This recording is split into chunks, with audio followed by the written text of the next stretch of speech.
بسم اللہ الرحمن الرحیم۔ السلام علیکم ناظرین، میں اپنے میزبان ڈاکٹر محبوب علی صبح ایک نئے پروگرام کے ساتھ۔ ناظرین، آخر وہی ہوا جس کا ڈر تھا۔ جی ہاں ناظرین، ترکی کے شہر استنبول میں پاکستان اور افغانستان کے درمیان مذاکرات جو ہے وہ بغیر کسی نتیجے کے اختتام پذیر ہو گئے ہیں۔ ان مذاکرات میں جیسے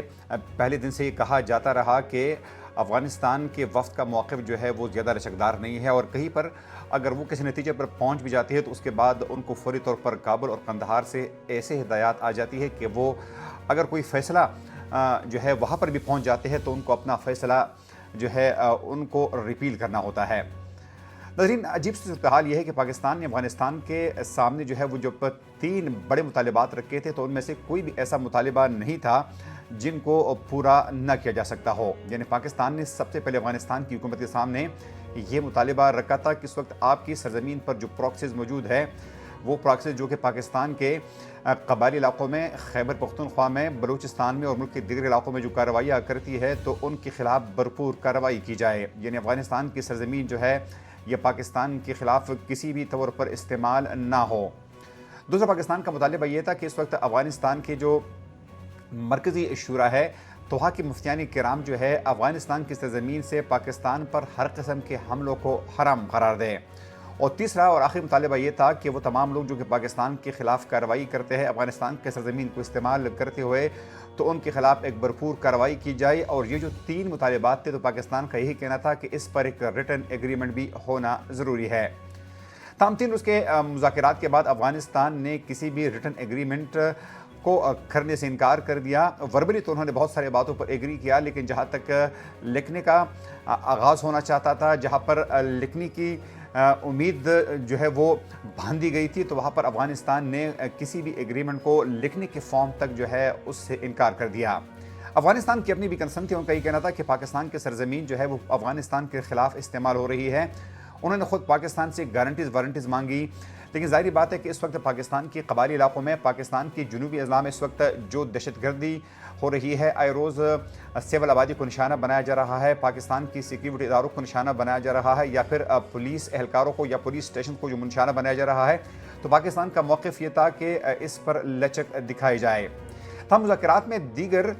جو اہم باتیں ہیں، اس کے علاوہ ان مذاکرات میں افغانستان کا وفد جو ہے وہ ڈیورنڈ لائن کے حوالے سے بھی انہوں نے بات کرنا چاہیے۔ ان کا یہ موقف تھا کہ ڈیورنڈ لائن جو ہے یہ ایک عالمی بارڈر نہیں ہے بلکہ یہ ایک عارضی بارڈر ہے، لیکن پاکستان کی وفد نے اس موضوع پر بات کرنے سے انکار کیا تھا۔ لیکن اگر افغانستان کی صورتحال ہم جاننے کی کوشش کریں تو اس وقت افغانستان کی سرزمین پر جہاں دیگر فورسز ہے، جہاں پر ٹی ٹی پی ہے، جہاں پر داعش ہے یا دیگر فورسز ہے جو کہ اس وقت پاکستان کے خلاف حملہ آور ہو رہی ہے، تو ان مذاکرات کی ناکامی کے بعد جو سیکیورٹی ذرائع کنفرم کر رہے ہیں تو ان کا یہ کہنا ہے کہ اس کے بعد اگر افغانستان کے کسی بھی علاقے سے پاکستان پر اگر کوئی بھی حملہ ہوگا تو پاکستان یہ حق جو ہے وہ محفوظ رکھتا ہے کہ وہ افغانستان کے اسی شہر کو، اسی ٹھکانے کو، اسی جگہ کو ٹارگٹ کرے جہاں سے پاکستان کے خلاف کوئی کارروائی ہوتی ہے یا پاکستان کے خلاف کوئی پلاننگ ہوتی ہے۔ تو بظاہر یوں لگتا ہے کہ مذاکرات میں ایک ڈیڈ لاک آیا ہے، اور فی الحال یہ بھی نہیں بتایا گیا ہے پاکستان کی وزارت خارجہ کی جانب سے کہ آئندہ مذاکرات کا کوئی جو ہے ایک نیا دور بھی ہوگا یا نہیں ہوگا۔ اگر وہ دور ہوگا تو وہ کب ہوگا؟ کیا اس کی وارنٹرز بھی ترکی اور قطر کی حکومتیں ہوں گی یا نہیں ہوگی؟ دوسرا اہم سوال یہ ہے کہ کیا افغانستان میں اس وقت جو موجودہ حکومت ہے، جو موجودہ رجیم ہے، تو ان کو کیا ترکی، قطر اور سعودی عرب انفلوئنس کر سکتے ہیں؟ اگر ہم اس کا بھی جائزہ لیں تو ہم کم از کم اس بات پر، اس نتیجے پر پہنچ سکتے ہیں کہ شاید افغانستان کی حکومت کو کنٹرول کرنے کے لیے خود ترکی اور سعودی عرب کے پاس شاید اتنے مضبوط کارڈز نہیں ہے۔ اگر ان کو کوئی کنٹرول کر بھی سکتا ہے تو شاید وہ قطر کی حکومت ہے۔ اس لیے قطر کی حکومت ضرور چاہے گی کہ پاکستان اور افغانستان کے درمیان ایک نیا دور جو ہے وہ شروع ہو، تاکہ یہ جو چپقلش ہے، یہ جو جنگ کی صورتحال ہے، تو اس پر قابو پایا جا سکے۔ اس کے علاوہ ناظرین ایک دوسری اہم خبر آپ کے ساتھ شیئر کرنی ہے، اور گزشتہ روز جس طرح کہ خیبر پختونخوا کے نومنتخب وزیر اعلیٰ سہیل خان افریدی نے اس بات کو کنفرم کیا تھا کہ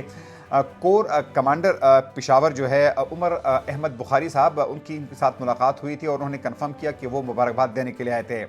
لیکن ناظرین کچھ سیکیورٹی ذرائع اس بات کو بھی کنفرم کر رہے ہیں، اعلیٰ سطح کے ذرائع اس بات کو کنفرم بھی کر رہے ہیں کہ اس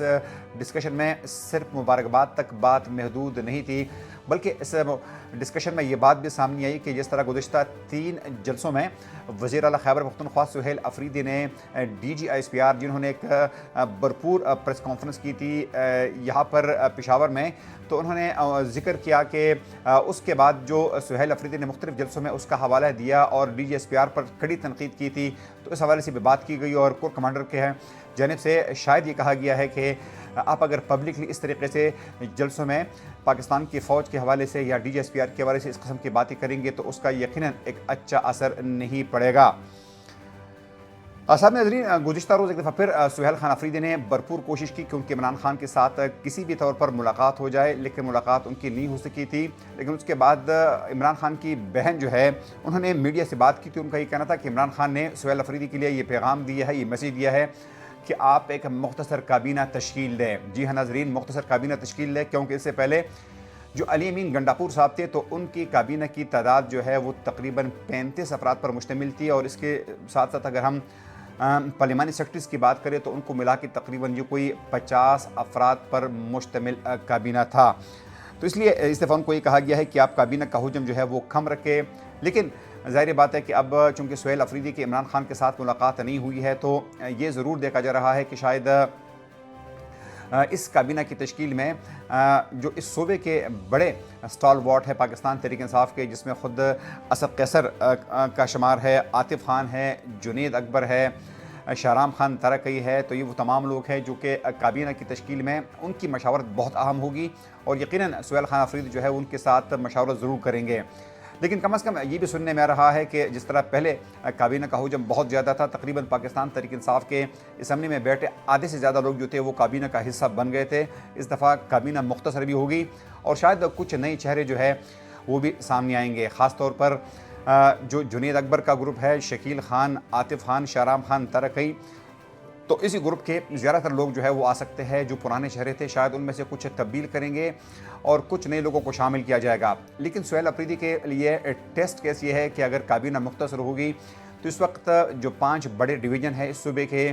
یعنی ڈی اے خان سے لے کر پھر کوہاٹ، پشاور، ہزارہ، ملاکنڈ اور مردان ڈویژن، یہ وہ تمام علاقے ہیں کہ جہاں سے ہر ایک سے علاقے سے ان کو کم از کم ایک منسٹر لینا ہوگا، تو ان کے لیے ٹیسٹ کیس یہ ہے کہ کیا پرانی چہروں کو دوبارہ لیا جائے گا یا نئے لوگوں کو آزمایا جائے گا۔ لیکن اہم بات یہ ہے کہ کابینہ کا تشکیل جو ہے وہ کسی بھی صورت انتہائی ضرور اس لیے ہے کہ وزیر اعلیٰ کو حلف